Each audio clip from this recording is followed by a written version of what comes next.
شب برات آنے والی ہے، 3 کام شب برات کی رات کو کرنا ہے، 3 کام نوٹ کر لیں۔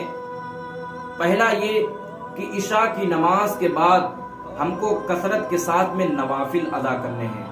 دوسرا کام یہ ہے کہ اللہ کی بارگاہ میں پھوٹ پھوٹ کر رونا ہے اور اپنے گناہوں پر شرمسار ہونا ہے، اور اسی وقت میں اللہ تبارک و تعالی اپنے رحمت کے دروازے کھول دیا کرتا ہے، یعنی 2-2:30 بجے کے قریب میں جب ہم اللہ کی بارگاہ میں پھوٹ پھوٹ کر توبہ کریں گے، اس وقت آسمان کی تجلیات کھل جایا کرتی ہیں اور اللہ تبارک و تعالی